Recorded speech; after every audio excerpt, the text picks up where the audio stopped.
एक बार फिर आपको बहुत बहुत स्वागत है आपकी अपने YouTube चैनल DLED वाला में। और दोस्तों आज हम आपके लिए लेकर हाजिर हो चुके हैं यूपी DLED थर्ड सेमेस्टर 2019 के कंप्यूटर के इस 8वें पेपर को, जो कि आपका 25 नंबर का रहता है। इसमें आपको 1 घंटे का समय मिलता है पेपर को सॉल्व करने के लिए। आज की इस क्लास में हम इस पेपर को यहाँ पर सॉल्व करने वाले हैं। और इससे पहले 2016, 17, 18 और 19 के जितने भी क्वेश्चन पेपर हैं प्रीवियस ईयर के, वो सारे क्वेश्चन पेपर आपको इसी चैनल पर सॉल्व करवा दिए गए हैं। आप UP DLED third semester PYQ की जो प्ले लिस्ट है उसे चैनल पर जाकर एक बार जरूर देख लीजिए, क्योंकि आपको पता ही होगा PYQ मतलब प्रीवियस ईयर क्वेश्चन पेपर से जो परीक्षा में प्रश्न पत्र हैं वो लगातार रिपीट होते हैं। काफ़ी बड़ी संख्या में पूरा पेपर यहाँ पर रिपीट हो जाता है, तो आपको घबराना नहीं है। इस PYQ सीरीज़ को जरूर अटेंड कीजिए और इस क्लास को अपने अदर फ्रेंड्स के साथ भी शेयर कीजिए, ताकि अदर भाई बहन भी इसका पूरा लाभ उठा सकें। इसका पहला प्रश्न आपके सामने स्क्रीन पर है, और जो भौतिक राशियाँ होती हैं उनकी गणना करने में कौन से कंप्यूटर प्रयुक्त होते हैं? क्या डिजिटल कंप्यूटर, क्या एनालॉग कंप्यूटर, या उपयुक्त दोनों, या फिर इनमें से कोई नहीं? तो इस सवाल का आपका जो राइट आंसर माना जाएगा वो होगा एनालॉग कंप्यूटर जो है वो भौतिक राशियों की गणना करने में प्रयोग किए जाते हैं। एनालॉग कंप्यूटर एक ऐसा एनालॉग विद्युत परिपथ होता है जो अनेक समस्याओं का समाधान कर सकता है। इसी के साथ बढ़ना है अपन अगले प्रश्न की ओर। प्रश्न संख्या 2 आपके सामने स्क्रीन पर है। ICT का पूरा नाम, ये बार परीक्षा में आपकी पूछा जाता है। इन्फॉर्मेशन, ठीक है, तो सूचना एवं संचार प्रसारण, ठीक है, सूचना एवं संचार प्रसंग, सूचना एवं संचार प्रौद्योगिकी, ठीक है, या फिर इनमें से कोई से नहीं, ठीक। तो इस सवाल का आपका राइट आंसर हो जाएगा ऑप्शन सी, ठीक है। कौन सा हो जाएगा? ये सूचना एवं जनसंचार प्रौद्योगिकी, सूचना एवं संचार प्रौद्योगिकी, ऑप्शन सी जो है बिल्कुल राइट आंसर आपका यहाँ पर होने जा रहा है, ठीक है। इंफॉर्मेशन एंड कंप्यूटर टेक्नोलॉजी, ठीक है, तो ये कम्युनिकेशन टेक्नोलॉजी, तो यहाँ पर इस सवाल का आपका राइट आंसर हो जाएगा। यहाँ पर आप देख सकते होंगे इंफॉर्मेशन कम्युनिकेशन टेक्नोलॉजी, ठीक है, इंफॉर्मेशन कम्युनिकेशन टेक्नोलॉजी, सूचना एवं जनसंचार प्रौद्योगिकी। ये एक व्यापक शब्द है। कैसा शब्द है? व्यापक शब्द है, जो सूचना प्रौद्योगिकी और संचार प्रौद्योगिकी का एक संयोजन है। प्रौद्योगिकी के माध्यम से संचार के लिए जानकारी प्राप्त करना है जो बच्चों को अधिगम के लिए प्रोत्साहित करती है। अगले प्रश्न को हम यहाँ पर बढ़ना है। ऑनलाइन संचार के क्षेत्र में जालसाजी यानी कि धोखाधड़ी किए जाते हैं। किस तरह से धोखाधड़ी की जाती है, जालसाजी किस तरह से की जाती है ऑनलाइन संचार के क्षेत्र में? आपने आजकल देखा ही होगा, बहुत ज़्यादा डिजिटल फ्रॉड चल चुका है। बहुत ही बड़े पैमाने पर लाखों करोड़ों रुपए डिजिटल फ्रॉड के माध्यम से लगातार जनता से, देश की जनता से ठगे जा रहे हैं। और ये जो ठग हैं वो हमारे देश के अंदर ही बैठे हुए हैं, अलग अलग कोनों पर।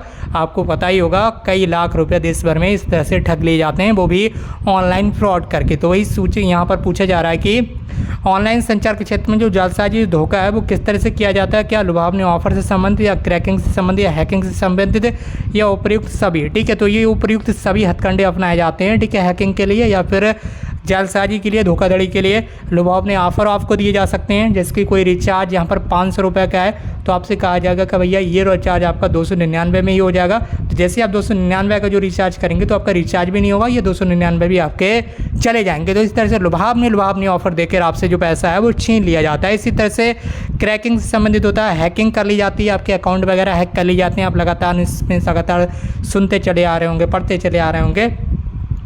तो ये सारे क्या है, ये यहाँ पर ऑनलाइन धोखाधड़ी इस तरह से होती है। तो उपयुक्त सभी जो है वो आपका राइट आंसर हो जाएगा, सारे ऑप्शन सही माने जा गए हैं। बढ़ रहे हैं अपने अगले प्रश्न की ओर। इसी बात पर कर दीजिए भी इस क्लास को share.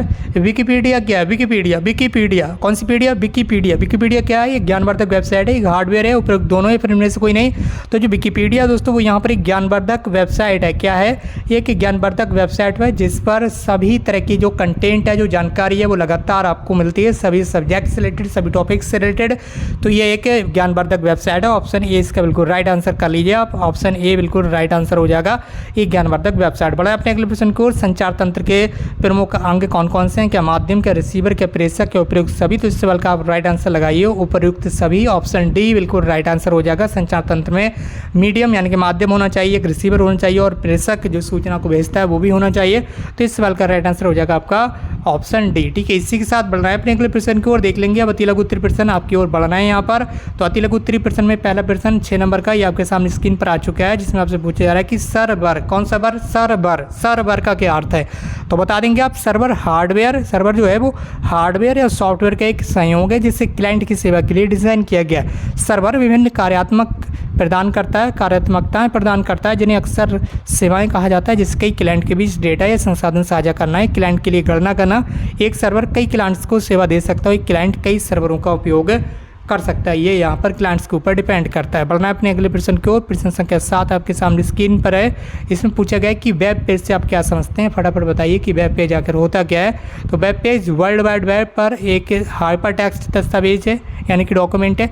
Web page web server से यूजर को भेजे जाते हैं और एक वेब ब्राउज़र में दिखाए जाते हैं। किसी वेबसाइट में एक डोमेन नेम के अंदर एक साथ जुड़े कई वेब पेज होते हैं। वेब पेज के अंतर्गत होने वाले टेक्स्ट, चित्र और अन्य सामग्री संग्रहित किए जाते हैं जो एक से अधिक लोगों के द्वारा देखे जाने के लिए उपलब्ध होते हैं। ठीक है, इसी के साथ बढ़ाएं अपने अगले प्रश्न को। प्रश्न संख्या 8 आपके सामने स्क्रीन पर है। कंप्यूटर सिस्टम के अंग कौन कौन से हैं, कंप्यूटर सिस्टम के कौन कौन से अंग हैं, ये यहाँ पर आपसे पूछा जा रहा है। तो कंप्यूटर के मुख्य भाग होते हैं हार्डवेयर और सॉफ्टवेयर। हार्डवेयर में कंप्यूटर के बीच समस्त पार्ट्स आ जाते हैं जो आपको दिखाई देते हैं आंखों से, जो आप छू सकते हैं अथवा जिन्हें हम स्पर्श कर सकते हैं। इसके माउस हो गया, कुंजी पटल हो गया, इलेक्ट्रॉनिक और इलेक्ट्रिक सर्किट आ गया, मॉनिटर आ गया। ठीक है, तो ये सारी के सारे क्या हैं, ये आपके हार्डवेयर है। ठीक है, सिस्टम के अंग हो सकते हैं। बाकी सॉफ्टवेयर में अलग अलग सॉफ्टवेयर्स आ जाते हैं जो कि एप्लीकेशंस रन होती हैं कंप्यूटर के अंदर। सीडी रोम कौन सी रोम, सीडी रोम। ठीक है, सीडी रोम क्या है, तो compact disc read only memory. ठीक है, इसकी फुल फॉर्म क्या हो जाएगी, सीडी की कॉम्पैक्ट डिस्क, और रोम की फुल फॉर्म हो जाएगी रीड ओनली मेमोरी। ये एक प्रकार की रीड ओनली मेमोरी है जिसमें डेटा होता है। कंप्यूटर सीडी रोम को पढ़ तो सकते हैं लेकिन लिखा या मिटा नहीं सकते। कंप्यूटर जो है सीडी रोम को पढ़ सकता है लेकिन लिखे या मिटा नहीं सकता है। कुछ सीडी जिन्हें एनहांस्ड सीडी कहा जाता है, कंप्यूटर डेटा और वीडियो ऑडियो दोनों को ही सीडी प्लेयर पर चलाने में सक्षम रखती हैं, जबकि डेटा केवल कंप्यूटर पर उपयोग करने योग्य है। इसी के साथ बढ़ रहे हैं अपने अगले प्रश्न की ओर। प्रश्न संख्या 10 आपके सामने स्क्रीन पर आ चुका है, आप जाइएगा नहीं कहीं, चलिए आगे बढ़ रहे हैं अगले प्रश्न की ओर। का अगला प्रश्न आपके सामने स्क्रीन पर प्रश्न संख्या 10 है। तो प्रश्न संख्या 10 में आपसे क्या पूछा गया, स्लाइड के द्वारा प्रस्तुति का क्या महत्व है। ठीक है, जो स्लाइड के द्वारा प्रस्तुति दी जाती है तो इसमें क्या होता है, इस व्यू का उपयोग सभी प्रभावों और रंग संयोजकताओं के साथ अंतिम प्रस्तुतिकरण को दिखाने के लिए किया जाता है। इस प्रकार की प्रस्तुति से चीज़ें सरलता से समझ में आ जाती हैं। ये आपका स्लाइड के द्वारा प्रस्तुति का महत्व है।